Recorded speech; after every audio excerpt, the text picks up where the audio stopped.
자, 오늘 하나님의 말씀 잠언서 23장 22절에서 25절까지 말씀입니다.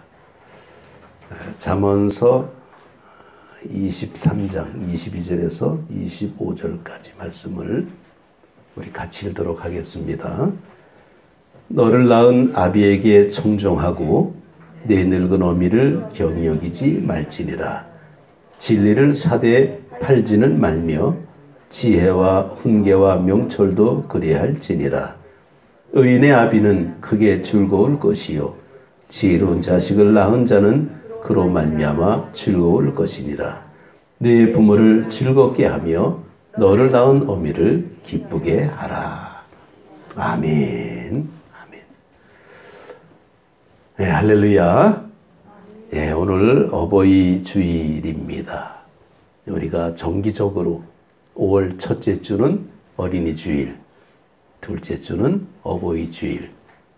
그런데 오늘은 날짜까지 딱 맞았어요. 5월 8일. 참 기쁜 날이면서도 좀 부끄러운 날이죠. 자식된 도리를 잘 하지 못하기 때문에 늘 마음의 부담은 있습니다만은, 지난번에 인터넷에 보니까 그런 글이 있더라고요. 젊은 개구리 2마리가 5월의 계절처럼 참 이렇게 행복하게 사는데 이 개구리가 아기를 낳습니다. 그런데 웬일입니까? 두꺼비가 나왔어요. 수컷 개구리가 암컷 개구리에게 이게 무슨 일입니까? 그러니까 암컷 개구리가 펑펑 울면서 사실은 당신 만나기 전에 성형수술을 했었대. 이게 뭡니까? 본래는 암컷이 두꺼비였습니다. 참 그걸 보면서 야, 이게 참 누가 만들어도 참 재밌게 만들었다. 어느 날 바닷가에 오리 한 마리하고 개하고 만났습니다. 야, 우리 둘이 한번 누가 빠르나 뛰어보자. 그랬더니 이 오리가 그래, 그러면 심판한 사람을, 심판자를 하나 세우고 우리 달리기를 하자. 그래서 오리하고 개하고 달리기를 했습니다. 자, 바닷가에서 열심히 뛰는데 도대체 승부가 나질 않아요. 둘 다 뒤뚱거리고 그냥 뭐 빌빌대고 그러니까. 그래서 할 수 없이 심판이 둘을 불렀습니다. 자, 오리하고 개하고 우리 가위바위보로 우리 승부를 정하자. 그랬더니 오리가 화를 확 냅니다. 나는 아무리 잘 내도 보호밖에 못 냅니다. 저 개는 아무렇게나 내도 가입니다. 누가 이기는 거예요? 오리는 아무리 잘 내도 보작이고, 가위는 아무렇게나 내도 개는 가위죠. 그냥 태어난 대로 살아라라는 그런 모습인데, 오늘 참 이 5월 둘째 주 보게 되면 늘 아마도 어느 교회든지 간에 오늘은 아마 부모님에 대한 효에 대한 말씀으로 아마 이렇게 선포될 것 같습니다. 사실 이 효라는 이 모습은 유교적인 냄새가 나는데 사실은 그렇지 않습니다. 동서고금을 막론하고 모든 종교에는 다 이 효에 대한 가르침들이 있습니다. 그런데 기독교는 세상에서 얘기하는 효보다도 아주 신앙적인 덕목인 효로 분명히 가르치고 있습니다. 자녀가 어떻게 부모님을 잘 섬겨야 되는지, 어떻게 공양해야 되는지 이런 지적과 방향을 제시하고 있는데, 우리는 어떻게 하는 것이 그러면 효일까라는 겁니다. 어떻게 하는 것에 대해서 우리가 생각하기 전에 먼저 부모가 누구며 어떤 분인지를 잘 알아야 효를 할 수가 있습니다.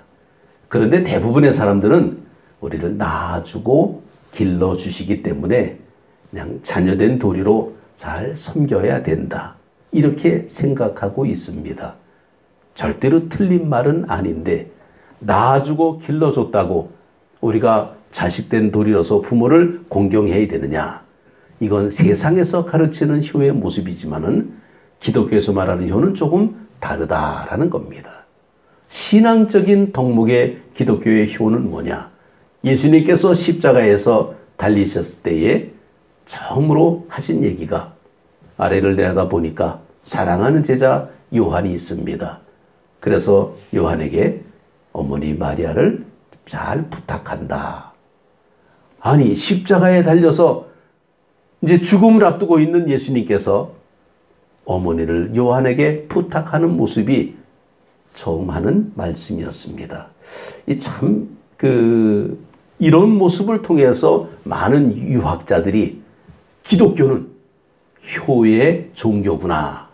그래가지고 제가 아는 친구 목사님의 할아버지가 한학자신데 그분이 기독교로 개종을 했습니다. 근데 그분이 평소에 한학을 열심히 공부하신 분이 되다 보니까 그 한학적인 그런 모습을 가지고 기독교의 말씀을 이렇게 가르치게 되는데, 그래서 우리 최초의 선교사들이 세운 학교가 있죠. 기독교에서, 우리 감리교에서는 배제 학교가 있는데 거기에서 한학을 가르치고 성경을 가르치는 제 친구 할아버지입니다. 근데 그분이 호가 애산이에요.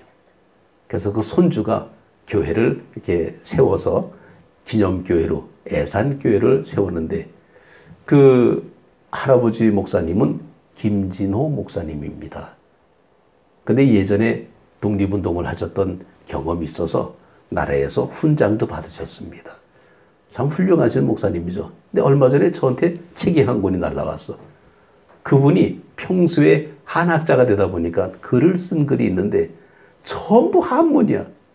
초서로 써갖고 그것도 해석이 안 됩니다. 우리나라에서 그 초서를 해석할 수 있는 분이 그렇게 많지가 않대요. 서울대학교에 이렇게 교수님한테 부탁을 해가지고 그거를 해석을 하는 것을 책으로 만들어서 저한테 이제 보내왔습니다. 제가 몇 권이 있는데 참 그걸 보게 되면 요번에 보내온 책이 뭐니까 빙어 그래가지고 예전에 그 6.25 때 그때 피난하시면서 썼던 그 글들. 근데 원본은 다 한문입니다. 그거를 이제 해석을 해갖고 이렇게 번역을 한 책이 있습니다. 참 그런 모습을 볼 때에 기독교의 모습이 얼마나 참 귀한가. 에베소 6장 1절과 3절의 말씀은 오늘 아주 합당한 말씀입니다. 자녀들아 주 안에서 너희 부모에게 순종하라. 이것이 옳으니라. 내 아버지와 어머니를 공경하라. 이것은 약속 있는 첫 계명이니 이로써 내가 잘되고 땅에서 장수하리라고 말씀합니다. 우리가 하나님을 바르게 섬긴다라는 그 모습을 볼 때에 하나님을 섬기기 위해서는 먼저 육신의 부모를 바르게 섬겨야 됩니다. 왜냐하면 우리의 뿌리는 부모님이기 때문이죠. 부모님의 뿌리는 하나님이기 때문입니다. 그래서 오늘 우리는 부모님을 잘 섬겨야 되는데 사실 점차 이 효가 사라지고 있고 전부 개인주의, 이기적인 모습에서 이 가족이 핵가족이 된다 그러죠. 다 독립해 나가다 보니까 옛날만 해도 한 집안에 할머니, 할아버지, 어머니, 아버지, 손자, 손녀 다 이렇게 같이 살던 대가족 시대가 사실 제가 자랄 때만 해도 그랬습니다. 근데 어느 순간인가 이제는 다 뿔뿔이 흩어져 독립된 생활을 하다 보니까 효에 대한 개념이 점점 사라지고 있다라는 겁니다. 그래서 그 이유가 뭘까 그랬더니 가정이 무너지고 있더라라는 거예요. 이 가정이 무너지는 이 모습을 보게 되면 우리는 정말 이 5월달 예전에는 그렇게 설교해도 굉장히 무리가 없었는데 이제는 굉장히 조심스러워지는 그런 말씀을 선택하게 됩니다. 어느 가정이 이렇게 부부싸움을 합니다. 근데 부부싸움 하는 내용이 뭐냐면 당신 애가 우리 애를 때리고 있어. 이게 무슨 의미입니까? 당신 애가 우리 애를 때리고 있대. 이해가 됩니까? 재혼한 가정이에요. 그러니까 표현의 모습이 전혀 달라지고 있더라는 거죠. 또 부모님이 조금은 이혼을 한 어떤 모습에서 이 자녀가 굉장히 홀로 살고 있습니다.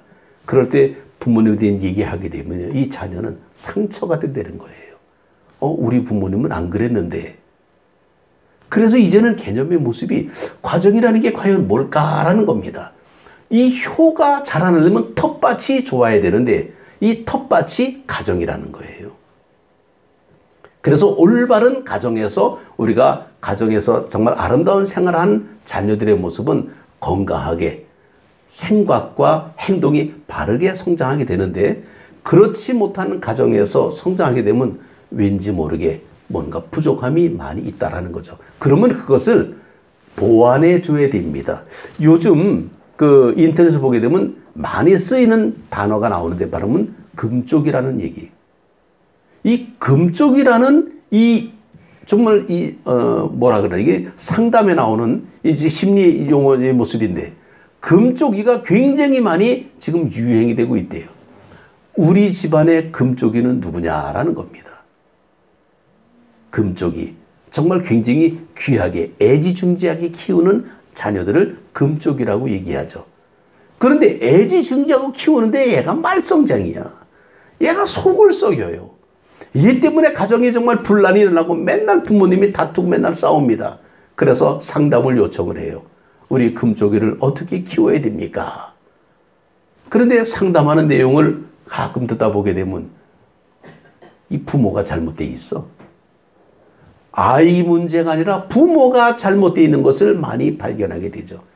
결국은 아이로 말미암아 부모 교육이 다시 이루어지는 그런 모습을 볼 수가 있습니다. 왜냐하면 부모는 정말 제대로 된 어떤 모습으로 아이들을 양육해야 되는데 부모의 관점에서 자녀를 바라보니까 아이는 늘 뭔가 모르게 부족함이 보인다는 거예요. 아닙니다. 먼저 부모가 최고의 선생님이 돼야 됩니다. 최고의 선생님. 그래서 이 솔로몬은요, 아들에게 그렇게 얘기합니다. 너 부모를 가볍게 여기지 말아라 라는 거예요. 아무리 부모가 배움이 좀 작고 정말 뭔가 좀 어려움이 많이 어렵고 힘들게 자라는 우리 부모님들의 세대의 모습 보게 되면요, 굉장히 우리가 지금 자녀들은 학력도 그렇고 뭐 사는 것도 그렇고 월등 차이가 납니다. 그래서 늘 아주 그냥 고정관념의 모습이 뭐냐면 자녀들은 도시에서 살고 있고 부모들은 시골에서 살고 있습니다. 자녀들은 정말 떵떵거리고 좋은 아파트에서 살고 있는데 부모들은 시골에서 농사 지면서 흥리라고 살고 있어요. 이게 무슨 고정관념 같이 돼 있어가지고 늘 뭔가 부모님은 힘들고 어렵게 사는 게 당연한 것처럼 생각하고 있다는 겁니다. 그런데 아니에요. 따지고 보게 되면 부모님의 사랑 속에서 부모님의 가르침 속에서 성장하는 모습을 잊어먹고 산다는 겁니다. 단순히 부모가 자기의 필요를 채워주는 그런 공급적인 어떤 그런 삶의 모습이냐? 아니라는 겁니다. 그러면 내가 자녀들이 성장할 때에 부모가 다 해주잖아요. 그러면 다 해주다가 공급이 안 되면 그럼 버립니까? 샘이 마르면 샘을 묻어버립니까? 부모는 어떻게 우리가 여겨야 됩니까? 부모님은 하나님이 우리에게 내려주신 최고의 선생님이라고 볼 수 있습니다. 최고의 선생님은 완벽한 선생님이 아니라는 거예요. 인생의 만남 중에 누구를 만나냐에 따라서 우리는 달라지게 되는데 좋은 선생님 만나는 것은 정말 큰 복 중에 하나입니다. 왜냐하면 인생은 누구를 통해서 배울 때에 누구를 따라가면서 우리 길이 열리냐라는 겁니다. 정말 우리가 파리를 따라가게 되면 어디로 가냐면 화장실로 가게 돼. 그런데 꿀벌을 따라가면 꽃밭을 가게 됩니다. 누구를 따라가느냐.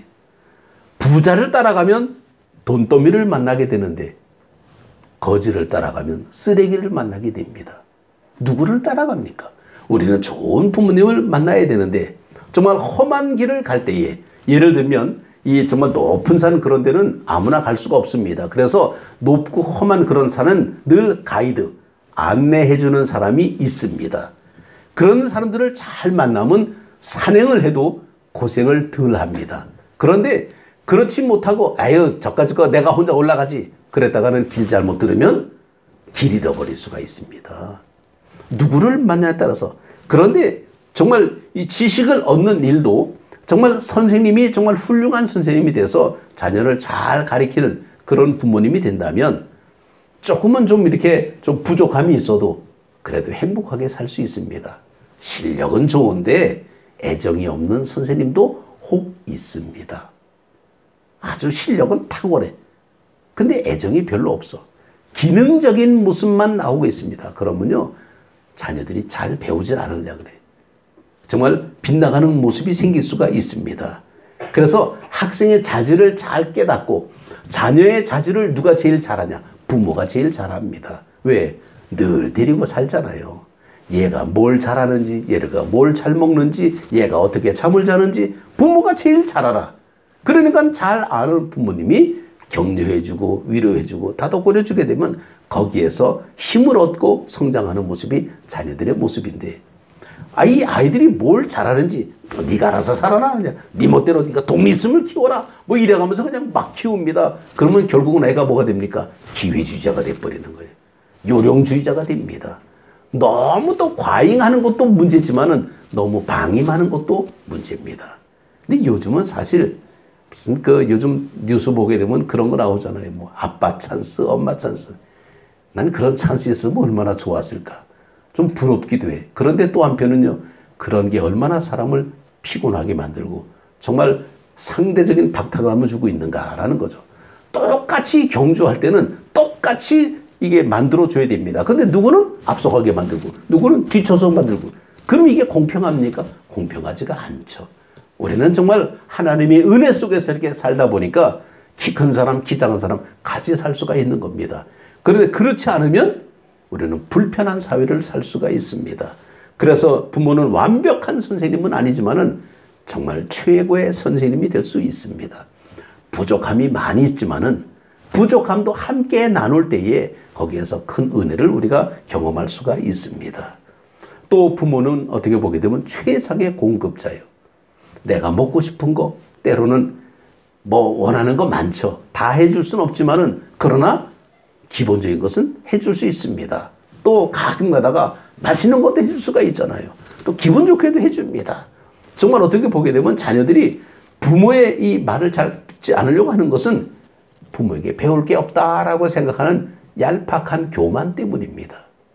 아무리 못나도요, 부모는 부모라는 겁니다. 어리석은 사람은 부모의 교훈을 무시할 수 있습니다. 그래서 유대인들은요, 정말 똑똑한 사람은 누구냐? 배우는 사람이 똑똑한 사람이고, 배우지 않는 사람은 누구냐? 바보라고 얘기하고 있습니다. 자기가 혼자 똑똑한 건 뭐합니까? 그건 바보라는 거예요. 그러나 배우는 사람은 현인이라 이렇게 말을 하고 있습니다. 하나님은 우리에게 필요한 모든 것을 채워주시는데, 하나님 우리에게 어떻게 채워주느냐? 바로 은혜의 통로를 통해서 채워주고 있습니다. 첫째, 생명의 통로가 되는 것이 부모님이죠. 부모님을 통해서 우리는 이 땅에 올 수가 있기 때문에 생명의 통로가 되고, 또 두 번째, 그 생명을 통해서 우리에게 필요한 모든 것을 공급해주는 공급의 통로가 부모님이 됩니다. 그래서 살아있는 동안에 필요한 것을 우리는 마음껏 얻을 수가 있습니다. 때로는 좀 아쉽기도 하고 부족함이 있다 보니까 뭐 불평도 있을 수 있습니다. 그러나 거기에서 작은 것에서도 우리는 하나님의 사랑, 부모님의 사랑을 느낄 수가 있기 때문에 우리는 얼마나 큰 은혜 속에서 살고 있는가라는 거죠. 이 참 어떻게 보게 되면 그동안에는 그런 걸 모르고 살았는데, 이 결혼한 사람하고 결혼하지 않은 사람의 차이가 있습니다. 결혼해갖고 자식을 낳게 되면요, 그때부터는 모든 패턴이 자식 중심으로 바뀌어지더라고요. 먹는 것부터 자는 거, 살아가는 모든 과정이 자기들 중심이 아니라 자녀 중심으로 바뀌어지는 것을 볼 수 있습니다. 그래서 어떻게 하면 얘들을 잘 키워가지고 훌륭한 사람이 될까? 나는 좀 고생해도 너는 잘 살아라. 정말 어떻게 보게 되면 자신의 이기적인 모든 것을 십자가의 못을 받게 됩니다. 그리고 믿음의 부모는 뭡니까? 자녀들이 영적으로 정말 잘 자라서 축복의 통로가 되기 위해서 애를 쓰고 있는데, 바로 믿음의 부모가 자녀들에게 줄 수 있는 가장 좋은 셈이 있습니다. 바로 그것이 뭐냐? 기도라는 겁니다. 바로 기도를 통해서 우리는, 믿음의 부모들은 자녀들에게 하나님의 복을 받을 수 있는 통로를 만들어주는 거예요. 그래서 자녀들이 정말 어떻게 살아가는지, 부모는 한계가 있기 때문에 자식은 앞으로 더 많이 살아야 될 텐데 너는 하나님을 믿는 믿음으로 살아라. 그래서 변함없는 축복의 모습으로 바로 기도를 심어주게 됩니다. 바로 그런 모습을 통해서 이 부모는 정말 이 아이들이 기도를 통해서 공급을 받게 되고, 또 하나는 뭐냐면 말씀의 샘을 선물을 줄 수가 있습니다. 이 말씀의 샘. 정말 그래서 늘 항상 하나님의 말씀에 귀를 기울이고 그 은혜가 메마르지 않도록, 그러면서 하나님 앞에 기도하는 그런 모습으로 살아라라는 겁니다. 부모의 가르침이 얼마나 소중한가라는 거죠. 부모님을 통해서 배우는 것 중에서 가장 중요한 것이 뭐냐? 세상의 지식이 아니다라는 거예요. 부모를 통해서 배울 수 있는 것은 바로 지혜를 배울 수가 있습니다. 살아계신 하나님이 은혜로 얻게 된 가장 소중한 지혜, 바로 이 지혜를 얻을 수 있기 때문에 우리는 믿음으로 양육할 수가 있습니다. 지금은 잘 구별이 안 됩니다. 어떻게 사는 것이 행복한 삶의 모습인지 지금은 거의 구별할 수가 없어. 그런데 그의 생각 속에서 하나님의 은혜 채널이 있으면, 은혜의 샘이 있으면 말씀으로 그것을 묵상하면서 힘을 얻게 되고, 기도하면서 하나님 앞에 능력을 받게 되고, 나중에 보게 되면 지금은 별로 차이가 안 나는데 어느 순간인가 믿음의 자녀들은 벌써 앞서가는 모습을 볼 수가 있다는 거예요. 저는 가끔은요, 정말 그런 생각을 좀 해봅니다. 사실 교회는 정치적인 얘기를 하면 안 되는 곳입니다. 그래서 가끔은 제가 정치를 이렇게 보면서도 야, 이게 어떨까? 왜? 우리는 정치하고 떠나서는 살 수 없는 존재이기 때문입니다. 그런데 이 국가의 어떤 그런 좀 위정자들이 있죠. 정말 이렇게 좀 이렇게 크게 이게 사는 사람들 보게 되면 가끔 그런 프로필들이 나와요. 그런데 깜짝 놀라는 부분이 뭐냐면 그들 가운데는 많은 사람들이 진실한 기독교들이 많다라는 거예요. 그들이 여당이든 야당이든 그게 문제가 아닙니다. 저는 여당 따지지 않으니까. 그런데 그들 가운데는 기독교인들이 있다는 것이 눈길이 들어오는 거예요, 나는. 야, 그럼 그렇지. 자기들의 정적인 신념이 있으니까 뭐 야당 여당으로 갈라지지만은, 그러나 가장 중요한 신앙의 뿌리는 하나님에 대한 신앙이라는 겁니다. 그걸 통해서 이 땅의 삶의 모습을 살아가는 그런 모습이 얼마나 귀한 모습인가라는 것을 보게 될 때에, 아, 이 사람도 교인이었구나. 비록 나하고는 차이가 나고 나하고는 좀 다르지만은 그 사람의 뿌리는 신앙의 뿌리가 있구나라는 것을 보게 되면, 그럼 그렇지. 믿을 만한 사람이구나. 정말 우리는 그럽니다. 나하고 다르다고 원수되면 안 됩니다. 나하고 다른 거는 다른 겁니다. 오리가 아무리 가위바위보를 잘해봐야 오리는 보자기밖에 못 냅니다. 개는 아무렇게나 내도 가입니다. 그러니까 우리는 사는 모습이 다르다라는 겁니다. 인정할 때에 경쟁이 아니라 협력이 된다면 얼마나 아름다운 모습이 될까라는 거죠. 바로 교회는 그런 것을 배우는 겁니다. 너 다르고 나 다르고 다르니까 우리는 다 원수다 아니라는 겁니다. 우리는 여기서 합력을 배우게 될 때에 바로 여기서 연합이라는 모습이 나오지게 되는 겁니다. 연합의 가장 대표적인 모습이 뭐냐? 무지개예요. 분명히 7색깔 뭉쳤는데 전부 다 다르게 보입니다. 이게 무지개. 이게 혼합이 되면 뭡니까? 시커멓게 되는 거예요. 그래서 미술하는 사람들은요, 이 미술하고 이제 심리를, 이제 아동 심리 같은 거 보게 되면 그림 그릴 때에 이 아이들이 어떤 색깔을 많이 쓰느냐 뭐 이런 거 막 따지고 그래. 근데 보게 되면요, 비슷하게 맞아. 어떤 애들은 검은색을 굉장히 좋아해. 막 얘는 좀 심리가 불안한 상태죠. 근데 어떤 애는 굉장히 밝은 파스텔 톤을 많이 써. 그럼 얘는 건강한 겁니다.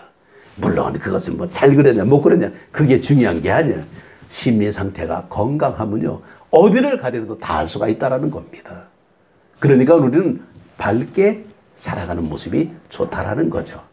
그래서 빨간색은 빨간색, 노란색은 노란색, 파란색은 파란색 다 구별이 있습니다. 이걸 잘 섞으면 아름다운 모습이 돼요. 옛날에 제가 어릴 때는 신호등에 대한 얘기를 참 많이 했습니다. 근데 신호등은 3가지 색이 나오잖아요. 그때 제가 어릴 때 배운 건 뭐냐면 빨강, 노랑, 파랑이었어요. 근데 사실 지금 신호등은 뭡니까? 파랑이 아니고 초록색이죠. 근데 나는 옛날에 어릴 때에 파란색으로 배웠어. 빨강, 노랑, 파랑. 이게 신호등의 3색입니다. 그런데 빨간색하고 노란색하고 파란색, 지금은 초록색이지만은 이것이 분명히 색깔 구별이 된다라는 거예요. 섞어버리면 뭡니까? 검은색이 돼버려요. 교회는 우리는 혼합이 아니라는 겁니다. 연합이에요. 연합은 각자의 색깔이 다 있다라는 거죠. 부모에 통해서 우리는 정말 하나님의 아름다운 말씀을 우리가 배울 때에 우리는 다른 것도 인정하고 있습니다. 이게 건강한 모습입니다. 다 자기만 고집하게 되면 혼합이 돼버려요. 우리는 로봇가 아니잖아요. 우리는 기계가 아니잖아요. 우리는 다 인공지능입니다.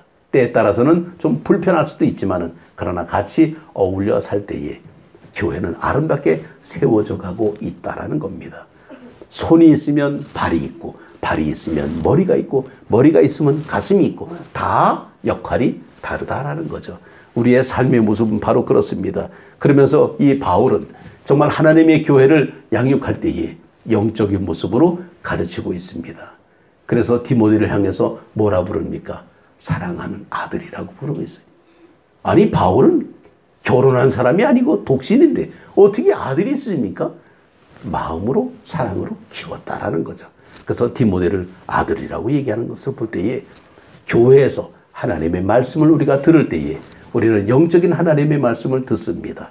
그 말씀이 때로는 나에게 좀 부담스럽게 올 수가 있어.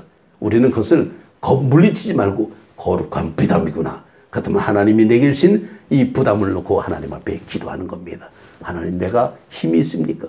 내가 요 근래에 내가 정말 힘이 있는 것을 내 스스로가 깜짝깜짝 놀래. 아주 요즘 사실 좀 무리하고 좀 요즘 다녔습니다. 좀 힘에 버거운 일도 좀 했는데 근데 아직도 멀쩡해. 이걸 보게 되면 내가 좀 셌구나. 내가 슈퍼맨이네. 나를 아는 우리 후배 목사님이 그래요. 아유, 목사님이 슈퍼맨입니다. 그래. 내가 무슨 슈퍼맨이야. 아이고, 목사님이 여기서 번쩍 저기서 번쩍 요즘 뭐 왔다 갔다 하는 거 보게 되면요. 아유, 목사님 나이에 정말 슈퍼맨입니다. 내가 봐도 그런 것 같아. 아니, 뭐 서울을 그냥 꼼짝꼼짝 하고 다니다니까 이게 도대체 뭐 옛날 같으면 한 번 갔다 오면 아이고, 몸살 나고 힘들고 그냥 불어놓고 막 그랬는데 지금은 뭐 끄떡없이 그냥 다닙니다. 이게 내가 잘난 게 아니라 하나님이 힘을 주시기 때문에, 하나님이 능력 주시기 때문에 감당할 수가 있는 것을 볼 수 있습니다. 예전에 조그만 것도 못 들었어. 근데 요즘은 버쩍버쩍 들어. 내가 힘이 있는 게 아니라 해야 되니까. 안 하면 누가 해? 그렇잖아요. 닥치니까 하게 되더라고요. 우리의 신앙의 모습은요, 닥치면 할 수 있다라는 겁니다. 모르면 배우면 돼요. 그리고 모르면요, 요즘 유튜브 틀어보면 다 나와. 애진간한 거는 정말 기본적인 자동차 정비까지 합니다. 나도 제가 배워서 하는 게 아니라 유튜브 동영상 보면 다 나와. 그건 막 찾아보는 거예요. 그래가지고 막 따라하면 되는 거예요. 생활의 지혜입니다. 배워주는 노력이 있으면 감당할 수 있는 게, 컴퓨터 조금만 할 수 있으니까 내가 컴퓨터 가지고 막 이것저것 막 합니다. 그러니까 돼. 또 여기저기서 막 가르쳐주는 그런 영상들도 있고 자료들도 많이 있습니다. 믿음의 삶의 모습은 뭐냐? 배우는 자세가 중요하다는 거죠. 그러면 우리가 부모 입장을 안 배우느냐? 요즘은요, 부모가 더 많이 배워야 돼. 요즘은 이 부모들이 나는 그냥 뭐 자기들이 알아서 하겠지. 아닙니다. 부모들도요, 열심히 배웁니다. 그래서 요즘은 노인대학뿐만 아니라 노인교실 무슨 황혼 어쩌고 해갖고 많은 프로그램들이 많이 나오는데 열심히 가서 보게 되면요, 새로운 게 굉장히 많아요. 요즘 시대가 얼마나 또 발전되고 있습니까? 그런 걸 많이 배워서 또 자녀들한테 또 소통도 해야 되고, 이게 옛날에 뭐라고 하면, 옛날에는 뭐 이렇게 말하면요, 꼰대라 그러잖아요. 이제 그런 소리는 이제 듣기 싫어. 이제는 아이들하고도 소통이 좀 돼야 돼. 요즘 애들 말들 보게 되면요, 막 말을 잘라서 하다 보니까 도대체 무슨 말인지 모르겠어. 한참 듣다 보게 되면 이제 이해가 돼. 아, 그런 거구나. 이게 소통이라는 겁니다. 그래서 권위적인 모습으로만 그냥 아이들을 누르려고 그러는 것이 아니라 이제는 그 아이들을 이해하면서 아이들이 이런 상태를 원하고 있구나. 바로 하나님을 아버지라고 부르기 때문에 하나님의 가족은 가능할 수 있다는 거죠. 가능하다. 우리는 소통을 통해서 우리는 뭐든지 할 수가 있습니다. 그래서 더군다나 정말 하나님의 말씀을 잘 듣고 배우면서 영적으로 우리가 정말 충만할 때에 우리는 이 세상을 건강하게 극복해 나갈 수가 있습니다. 무슨 일이 생길지 장담할 수는 없지만은 우리는 감당할 수 있는 것은 하나님이 나와 함께 하시다라는 사실이에요. 그것만 있으면요, 할 수 있습니다. 주어진 것 가지고 하는 것이 아니라 하나님이 함께 하시기 때문에 할 수 있다라는 거지. 잘한다고 하는 것이 아닙니다. 할 수 있다라는 거지. 하다 보게 되면 잘할 수 있는 거죠. 또 우리가 무시하면 안 됩니다. 아무리 정말 작은 사람이라도 무시하면 안 되고, 귀담아 들을 때는 들어야 되고, 우리가 정말 또 받아들일 때는 받아들여야 됩니다. 옛날에는 그러지, 그러면서 다 자기만 가지고 우길라 그러면 이건 다툼만 생겨요. 그래서 적당히 타협할 수도 있어야 돼. 줄 거는 주고 받을 거는 받고. 이게 우리가 살아가는 삶의 지혜의 모습입니다. 이걸 어디서 배웁니까? 말씀을 통해서 배우는 거예요. 그래서 우리는 하나님의 말씀이 너무나 신기하구나라는 거죠. 아니, 세상에 별게 다 말씀 속에서 나오네. 이 말씀을 읽다 보게 되면요, 참 가슴이 뛸 때가 많아. 야, 이런 말씀도 있었네. 정말 우리는 얼마나 정말 기가 막힌 말씀을 듣는지 모릅니다. 그래서 제가 이 말씀을 보면서 이것저것 뭐 찾아보기도 하고 책도 찾아보기도 하고 뭐 그러는데, 정말 아까 내가 얘기했던 뭐 오리하고 개하고 경주 얘기, 거기에 이런 얘기도 또 하나 있더라고요. 내 요것도 또 써먹어야지. 아, 새끼 당나귀가 있습니다. 새끼 당나귀가 아빠 당나귀한테 묻습니다. 왜 우리는 맨날 풀만 뜯어먹고 사는데 젖소들은 저렇게 좋은 사료만 먹어? 그럽니다. 당나귀들은요, 풀만 먹고 산대. 근데 젖소들은 풀 먹으면 안 되잖아요. 좋은 사료를 먹습니다. 그랬더니 아빠 당나귀가 이렇게 말을 했답니다. 우리는 두 다리로 뛰어서 먹고 살지 않냐? 그런데 저 젖소들은 가슴으로 먹고 살잖아. 젖소. 가슴으로 먹고 사니까 좋은 사료 먹어야 된다는 거죠. 참 이게 웃기는 얘기인데 가만히 들여다보면 일리가 있어요. 아, 그렇구나. 이게 정말 심리 상태가 중요하구나라는 거죠. 이거를 불평하지 말라라는 거예요. 젖소는 젖소고요. 당나귀는 당나귀입니다. 전혀 달라요. 똑같은 초식동물이지만은 삶의 모습이 다르다는 거예요. 이걸 자꾸 같이 평준시키려고 그러면 다툼이 일어나는 거죠. 경쟁하면 안 된다는 거예요. 비교할 걸 비교해야지. 이거는 협력의 모습으로 가야 된다는 겁니다. 오늘 우리는 정말 이 어버이 주일을 맞이해서 정말 이렇게 큰 행사 뭐 그런 건 안 하지만은, 아, 하나님은 우리에게 부모님을 통해서 우리에게 생명을 주셨구나. 하나님은 우리에게 귀한 것을 많이 제공해 주셨구나. 그럼 이제는 우리가 받은 은혜를 또 이렇게 갚는 모습이 아름다운 모습 아닙니까? 그런 걸 배우면서 신앙적인 덕목으로 효를 받게 되면요, 우리는 아, 효가 너무나 아름다운 모습이구나라는 것을 알게 됩니다. 그래서 제목이 제일 중요해. 하나님의 말씀을 들을 때에 제목을 딱 보게 되면요, 답이 딱 나옵니다. 효의 바른 자세. 우리는 하나님의 신앙의 모습으로 정말 부모님을 잘 섬기듯이 하나님을 잘 섬기는 우리 모두가 되시기를 주님의 이름으로 축복합니다. 기도드리겠습니다.